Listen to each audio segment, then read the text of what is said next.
Seguimos avanzando en hora de cierre, pasan 27 minutos de la hora 19. Ya recibimos aquí en estudios a Eduardo Luz, es diputado, abogado y escribano, tiene 63 años y forma parte del Partido Constitucional Ambientalista. Además es un estudioso de la Constitución de nuestra República. Luz, ¿cómo anda? ¿Cómo le va? Muy bien, por suerte, con mucho trabajo. ¿Están todos bien los datos? Están perfectos, ¿Correctos? sí, están todo correcto. Bien, un estudioso decía de la Constitución, ¿se le puede decir constitucionalista? ¿Está bien? Sí, ¿Está claro, bien hay pocos constitucionalistas en el Uruguay, porque es una asignatura que no genera dinero. A mí un día un decano, cuando yo era joven, y le dije que iba a iniciar la carrera en docencia, me dijo, los constitucionalistas son abogados pobres, pero no son pobres abogados, porque tienen mucha formación. Pero es cierto, claro, nunca vas a tener una consulta por un derecho constitucional, un cliente. Las consultas son a nivel periodístico, como no sé cómo se trata un desafuero, que es un juicio político, a nivel académico, pero cosas que uno hace con mucho gusto, pero bueno, es lo que a mí me gusta. O dando clases, ¿no? O dando a clases, nivel universitario. totalmente, sí, ya hace 31 años que sigo dando clase, en Montevideo y en Salto, y bueno, esa es mi vocación. Usted es de Paysandú. De Paysandú. Bien. Y habiendo estudiado la Constitución durante gran parte de su vida, ¿cuál diría usted es el tesoro de nuestra Constitución? El elemento que usted dice, bueno, nuestra Constitución la destaco por esto. Bueno, la Constitución uruguaya, la vigente, que es la del 67, es producto de una evolución. Empezamos con la primera del 30, después la del 18, 34, y cada Constitución fue perfeccionando a la anterior. La del 67 es muy buena. El tesoro es cómo está redactada. Porque el constituyente es una persona extraordinaria. No se sabe quién es el constituyente, porque no tiene autor la Constitución. Es un producto de mucha gente. Pero, por ejemplo, está redactada de forma tal que yo diría de los 332 artículos, 300 van a tener vigencia en cualquier época del Uruguay, porque está redactado en una forma, yo diría, genérica, que se adapta a todas las situaciones. Entonces, por ejemplo, hay un tema del Tribunal de Cuentas, entonces dice, el Tribunal de Cuentas comunicará a la Asamblea General a sus efectos. Entonces ahí le deja al legislador que llene ese espacio. ¿Qué quiere decir a sus efectos? Entonces de repente en la década del 70 tiene un significado, en el 90 otro, así. El Estado mediante las leyes combatirá los vicios sociales, en artículo. Y bueno, durante muchos años el Estado creyó que la droga era un vicio social y que la combatía prohibiéndola. Con el correr del tiempo sigue pensando que la droga es un vicio social, pero la combate vendiéndola en la farmacia. Claro. Entonces, esa forma de redacción le da una amplitud tremenda, impresionante. Eso es propio de la Constitución uruguaya. ¿Precisa modificaciones? Bueno, alguna modificación habría que hacer, pero más que modificar la Constitución habría que aplicarla. Yo sostengo que el Uruguay tiene un gobierno paralelo que crearon los partidos. ¿Cómo es eso? Bueno, los partidos políticos después de la década del 80, cuando volvió la democracia, se dieron cuenta que algunas políticas que ellos querían llevar adelante, si no creaban un sistema legislativo paralelo a la Constitución que le permitiera tomar determinadas medidas, no podían cumplir con esas metas. Ese sistema legislativo que crearon, en algún aspecto va en contra del texto constitucional y en otros aspectos va en contra del contexto. El contexto es las razones que llevaron al constituyente a redactar un artículo. Entonces, el Uruguay hoy tiene un gobierno paralelo desde el punto de vista académico y constitucional, esto lo comparten muchos docentes, y desde el punto de vista legal, no porque, o sea, por ejemplo, se hacen muchas denuncias, y los fiscales que dicen, esto que se hizo es desprolijo, es arbitrario, es discrecional, pero no es ilegal, porque primero dictaron la ley. Entonces, para mí la Constitución del 67, habría que hacerle alguna modificación de pronto, pero lo ideal sería que se aplicara. Por ejemplo, hay un artículo en la Constitución que dice que es de 1830, y dice que cuando el Estado celebre contratos con potencias extranjeras, esos contratos deben pasar por el Parlamento. Ahora, las potencias extranjeras en 1830 era el Reino de Holanda, el Reino de Gran Bretaña, el Reino de España.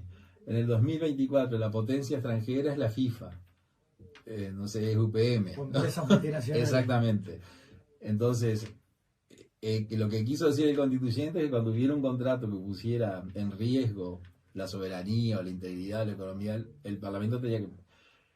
Y bueno, y eso, dice, yo interpreto que eso es así, dice, no, potencia extranjera para nosotros hoy es Estados Unidos, es la URSS, es China, pero no son las multinacionales. Entonces, es un tema opinable, pero la Constitución es notable. ¿Y hay margen para rever, por ejemplo, esos contratos teniendo en cuenta las necesidades económicas de un país, ¿no? Uno precisa inversiones, uno precisa que se instalen empresas, por ejemplo, internacionales. ¿Hay un mecanismo mejor del que está estipulado, incluso internacionalmente? Sí, claro. El pasa es que el Uruguay no cumple la ley.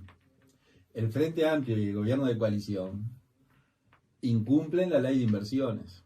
Pero como todos lo hacen, no hay nadie que digamos, que asuma que lo está haciendo. Por ejemplo, para que vengan los extranjeros, las inversiones extranjeras, en la década del 90 se creó una ley que es muy buena, la ley de inversiones.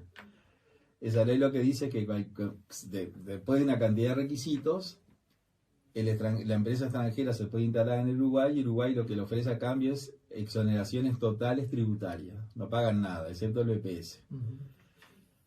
Eso está bien, porque está bien, una empresa extranjera, no le cobramos IVA, no le cobramos IRAI, no le cobramos nada, que paguen el BPS y ellos traen todo lo que dice.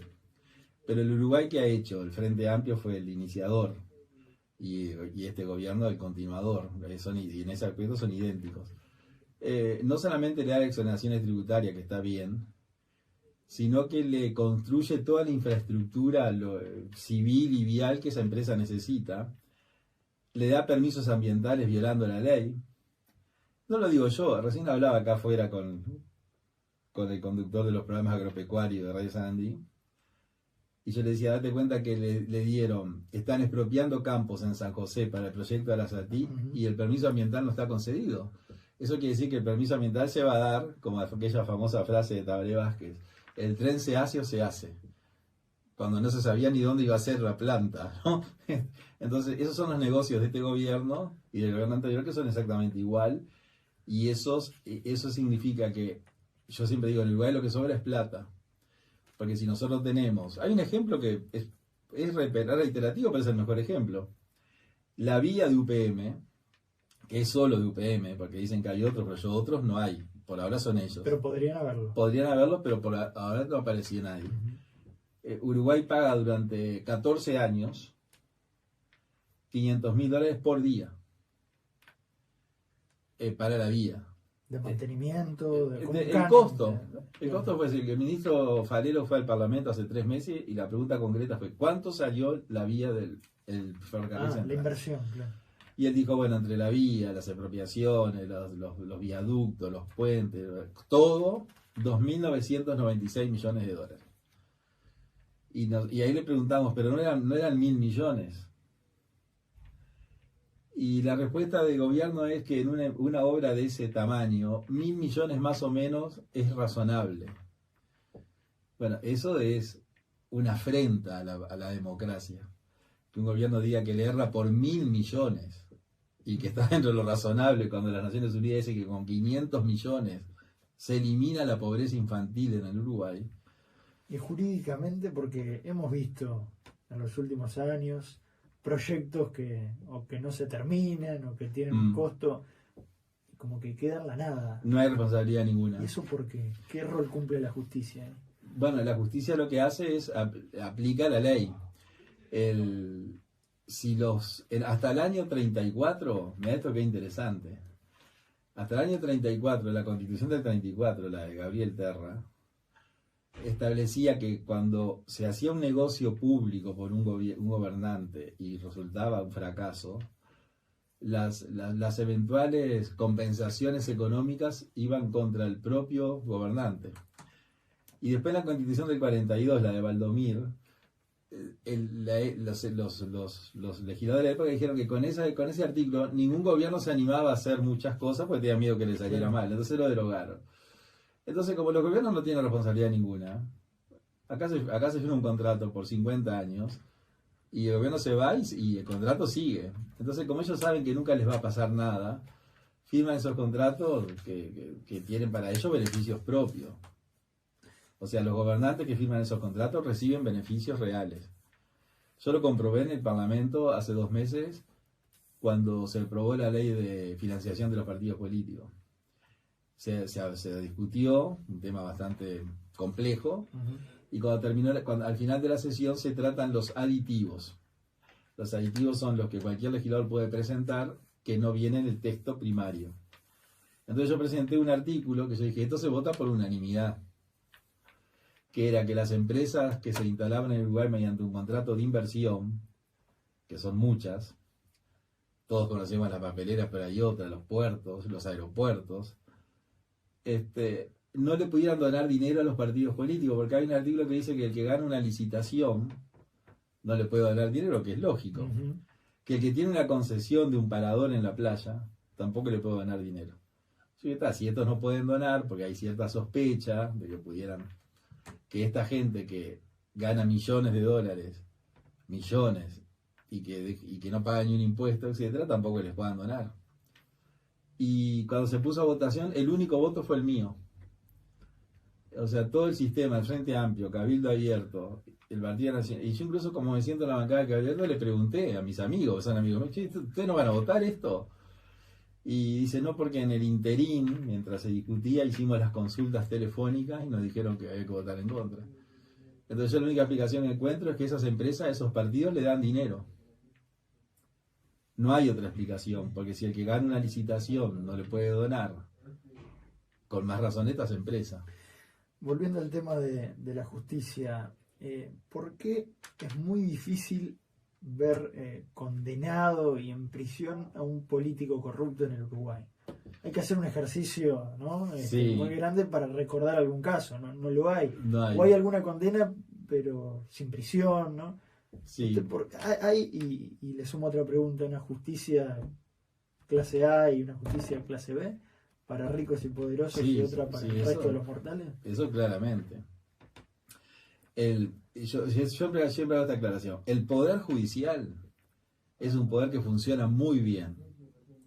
Es un poder del Estado que tiene pocos recursos, que tiene 500 jueces y que tiene 20 o 22 competencias.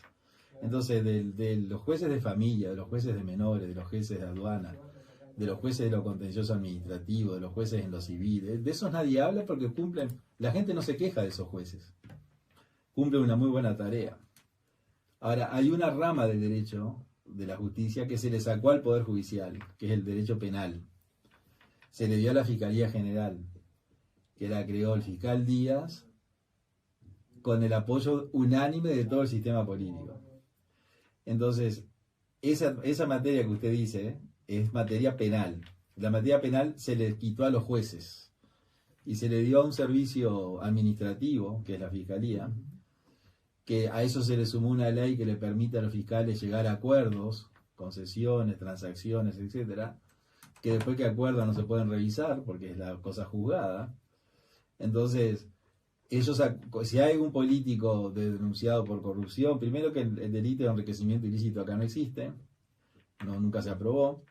Si hay algún dirigente político denunciado por corrupción, puede llegar a un acuerdo con la Fiscalía, como estos últimos tiempos ha pasado. Contratan buenos abogados de trajes de alpaca y cadenas de oro, que son los que andan siempre. El 95% de la gente que está presa lo defienden los defensores de oficio. El 95%. Hay un 3-4% que lo defienden los grandes estudios. Y esos estudios llegan a acuerdos con la Fiscalía. Los propios fiscales a veces no se quieren jugar. A mí me ha pasado, sin dar nombres, porque no corresponde. Yo he presentado denuncias penales contra contratos del gobierno y los fiscales, que son más o menos de mi generación, así como el fiscal Bossati dijo, yo no me voy a inmolar, un fiscal me dijo a mí, yo no me voy a suicidar. Entonces, andá por la vía civil y ves si lográs... Hay temor entonces. Sí, hay temor, sí, claro. Porque, de ese poder, digamos. y hay temor, sí, porque se cuenta que una persona con 50 años, 55, 60, que tiene 30, 35 años en fiscalía, ya está al final de su carrera. Los fiscales ganan muy bien. Un fiscal debe ganar ahora, gana más que un diputado, 260.000 pesos, un fiscal letrado. No digo que esté mal, digo que es lo que ganan.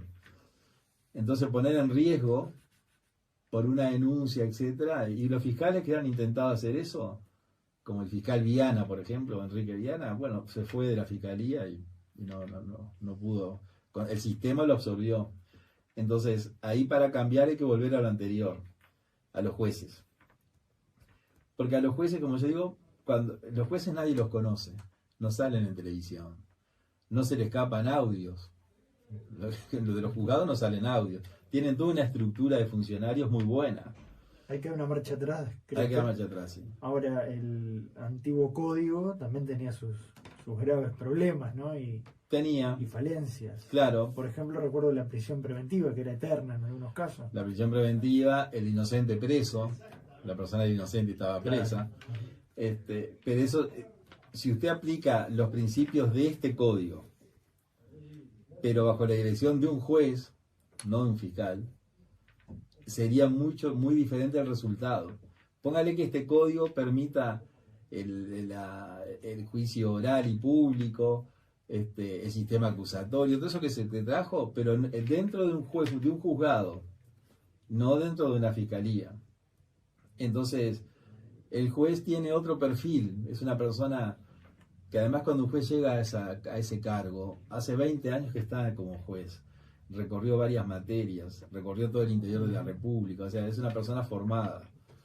Y los fiscales, que lo digo con todo respeto, usted a veces mira, los fiscales son chiquilines, porque los fiscales mayores se fueron, se jubilaron, son todos gente joven, y si se pudiera hacer una transición entre el sistema anterior y el nuevo, para mí sería lo ideal. Por eso ahora hay muchos políticos que votaron, que ahora quieren derogarlo. Que están arrepentidos. Están arrepentidos, claramente. Se ha vuelto un boomerang la fiscalía en Sí, totalmente. Entonces, para el ¿Se pobre... ha politizado? ¿Usted cree que está politizado? Y sí, yo creo que algunos temas están politizados. Hay una milonga que canta Cafrune, que dice, tu padre robó una oveja y está preso por ladrón. Entonces, es como contundente. Tu padre robó una oveja y está preso por ladrón. Una cosa tremenda. Una oveja. El pobre. El rico no, el rico tiene otras medidas. Y se ha politizado porque hay procesos que no prosperan. Hay 230, 240 fiscales. Yo no digo que los 240 sean así. Pero hay denuncias contra personas del gobierno, en este caso, por ejemplo, militantes del Frente Amplio, el senador Carreras, no sé, un caso, yo diría casi escolar. Si uno lo mira el caso, dice, pero si el senador Carrera y el señor Leal, el Ministerio de Bonomi, le dieron a una persona durante tantos meses un sueldo, lo nombraron oficial de policía que no era, lo atendieron en un hospital, no sé, en 15 días se resuelve el tema. Sin embargo, está ahí. Nosotros lo presentamos con el doctor Subía y el diputado Esquipani y el diputado Alfonso Lerete una denuncia contra los sindicalistas de la enseñanza, que son de lo peor que hay en el Uruguay. Lo dijo Mujica. Mujica dijo, la enseñanza es irreformable porque los sindicalistas, es una palabra que yo no la voy a usar acá, muy fuerte. Y bueno, nosotros llegamos a la conclusión de que los dirigentes sindicales de secundaria cobraron miles de horas en forma ilegítima, ilegal. Incluso una anécdota que me quedó grabada. Ellos decían que cobraban esas horas en virtud de una resolución de la ANEP que le permitía hacer eso. Entonces nosotros le pedimos que trajeran la resolución de la ANEP, y le pedimos a la ANEP, y le pedimos al CODICEM, y nunca apareció la resolución. Y en el plenario de la Cámara de Diputados, cuando se discutió el tema, un diputado del Frente Amplio dijo que la resolución de la ANEP que nosotros reclamábamos era como Dios. Todo el mundo sabe que existe, pero nadie lo puede ver.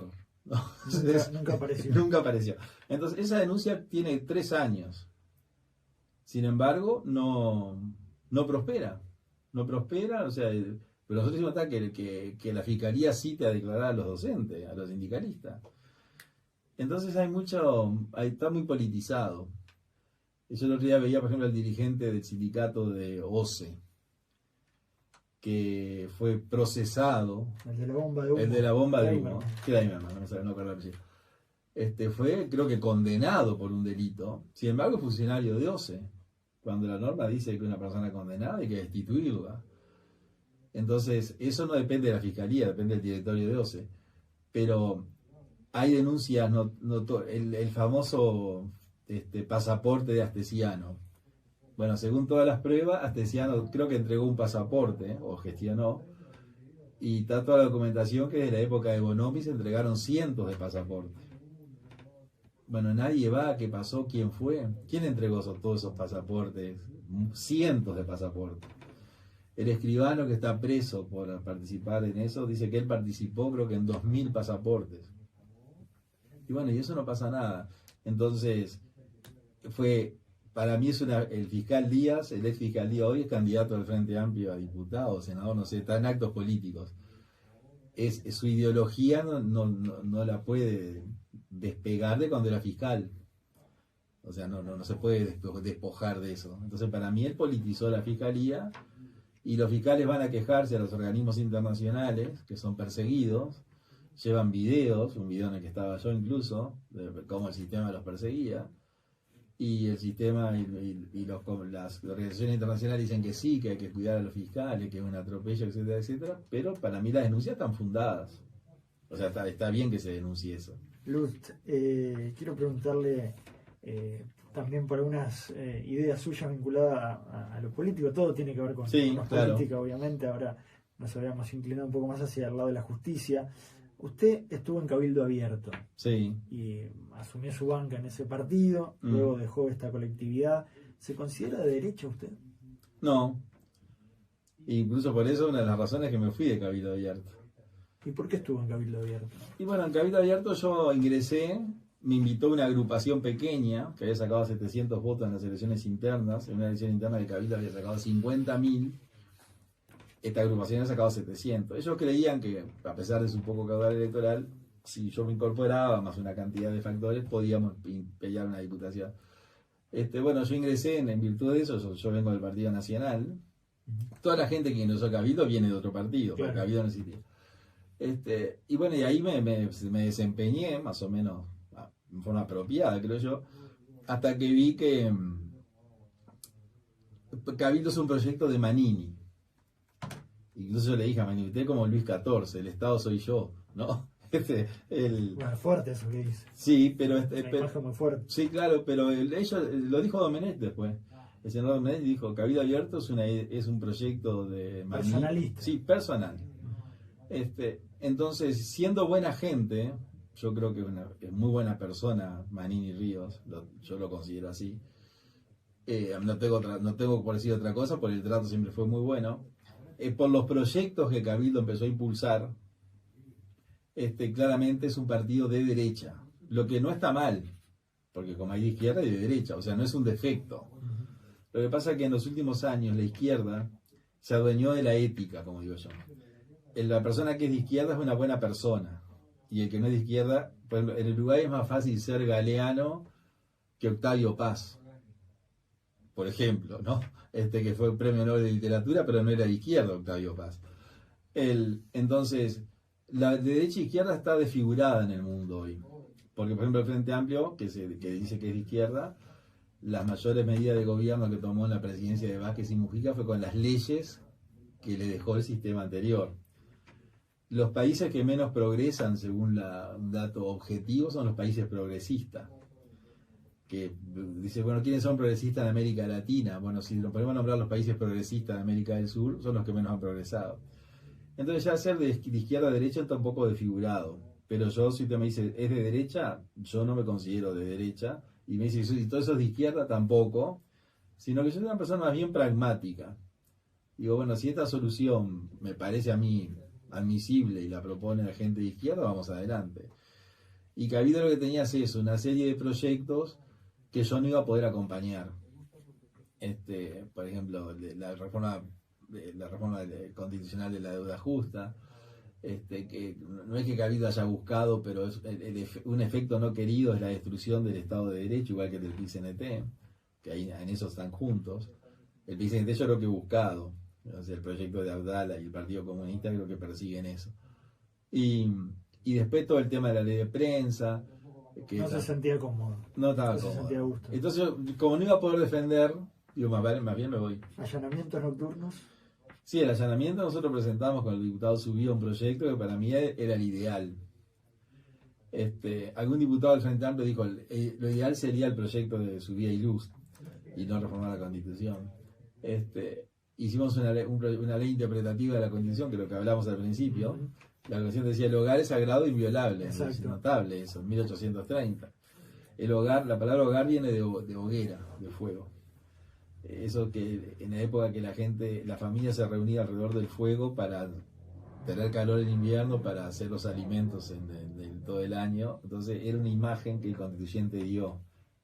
Ahora, claramente, esta radio no es un hogar. Acá se puede entrar de noche, de madrugada, sin ningún problema. Eso ya se puede. Eso se puede hacer, claro. Sí, totalmente. Entonces nosotros hacíamos una ley interpretativa que definíamos lo que era hogar. Entonces todo lo que quedaba fuera de la interpretación se podía entrar. Pero ese proyecto está en la Comisión de Constitución y no lo van a aprobar. Entonces yo estoy de acuerdo, sí, con el allanamiento nocturno como un plan B. Bueno, reformemos la Constitución. Uh-huh. ¿El narco hasta dónde llega, según su visión? Bueno, el narco yo creo que está infiltrado en todo. Hace muchos años atrás nos escuchaba que combatía el narcotráfico y lo veíamos como algo tan lejano. Entonces el narco llega a toda la sociedad en el menudeo y llega también a los grandes estratos de gobierno.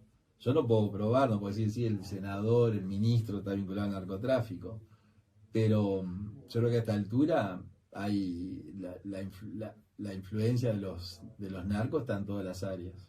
¿Y de qué manera? ¿Financiando campañas, por ejemplo? ¿Esa hipótesis puede ser posible? Bueno, a mí se me presentaron 2 narcos por un tema judicial. Uno me planteó el tema. Para que usted los defienda. Claro, a ver si yo podía. Era una circunstancia un poco particular. O sea, no me contrataban como abogado, porque yo no ejerzo. Me pedían otra ayuda, digamos. Y eso claramente no lo hice, pero en la reunión, uno de ellos que no había hablado toda la reunión dijo, mire que si esto sale, su campaña está cubierta. No le pusieron un mínimo y un máximo. Y ¿qué momento? Sí, incluso me quedé ahí pensando porque fue un momento difícil para mí, ¿no? Pues dice, mire que uno no... Fueron por una asesoría Claro, ellos me pidieron como un favor, una gestión ante el Poder Judicial, pero no como abogado, en virtud de mis conocimientos. Y bueno, me plantearon todo el tema de un narco muy conocido, que está preso. Bueno, yo lo atendí ahí con cierta cintura, ¿no? para salir del tema. Y cuando se iba, el que estaba acompañando, cuando me iba a llamar, yo mire que está... Y yo creo que sí, que pueden estar financiando campañas, porque tal vez no se presenten como narcos, pero se presentan como empresarios. Uh-huh. Y los empresarios, los grandes partidos reciben aporte de los empresarios. Y a través de esos empresarios, el senador Heger, cuando era ministro de Transporte, en una sesión del Parlamento, que yo estaba como senador suplente, él manifestó, se discutía la concesión del puerto, y él ahí reveló, se le puede preguntar al ministro, al senador cuando usted lo vea, que en una de las tantas licitaciones que se habían presentado, la más atractiva, la que era mejor que Catornatí, eran narcos, que querían prácticamente comprar el puerto. Uh-huh. Y en virtud de todo un trabajo de inteligencia llegaron a ese conocimiento, ¿sí? De que era esa empresa se paró todo. Uh-huh. Da para muchísimo más. Sí, la verdad. Me abrí la puerta ahora justo en el cierre de la entrevista. Vamos a volver a conversar seguramente antes de las elecciones. ¿A quién vota en segunda vuelta? ¿A la coalición multicolor? Sí. ¿O al Frente Amplio? Bueno, es difícil, ¿no? Por lo que ha dicho, pero... Yo lo que digo es que la democracia uruguaya es muy austera. Es un restaurante, es como un restaurante, pero tiene 2 platos. Tiene a Orsi y a Delgado. Entonces, Imposible balotaje, estamos hablando. sí, en estas elecciones va a ser esa. Ujú. Yo estoy seguro que es Orsi ya seguro. Claro. Y el otro es Va Delgado. a ser delegado del Partido Nacional. Sí. Y entonces, entre esos dos platos, ninguno es demasiado bueno. Pero Delgado, el representante del Partido Nacional, por lo menos en algún aspecto es bastante mejor que el otro, sobre todo en las libertades. El Frente Amplio es un partido que es enemigo de la libertad, que durante su gobierno lo demostró con leyes, pero en forma subliminal. Cuando usted le aplican leyes que usted no se da cuenta, con el correr del tiempo usted cree que ese es el estado natural de las cosas. Entonces el Frente Amplio aprobó una ley, por ejemplo, un corralito financiero, que usted no puede usar su dinero en forma libre, el corralito mutual, el corralito escolar. Entonces fue haciendo distintos corralitos, sacándole libertad a la gente. Después un partido que apoya los golpes de Estado. El Partido Comunista Uruguayo, por más que le duela, si el golpe del 73 hubiera sido de izquierda, lo apoyaba. Y además lo dijeron públicamente. Cuando se dieron cuenta que era de derecha, se retractaron. Pero mientras parecía que era de izquierda, lo apoyaron por escrito. Ahora con el tema de Venezuela, que Maduro es un golpista, el Frente Amplio lo apoya. Orsi lo apoya, no sé, la dirigencia del Frente Amplio lo apoya, el PIX-NT, que es un brazo del Frente Amplio, no se pronuncia. Entonces, que entre un candidato que defiende la libertad y otro que es enemigo de la libertad, que además es el representante del MLN, claramente voy a apoyar a Delgado. Eduardo Luz, diputado, líder del Partido Constitucional Ambientalista, candidato a la presidencia. Gracias por este tiempo. No, gracias por la invitación, muy amable.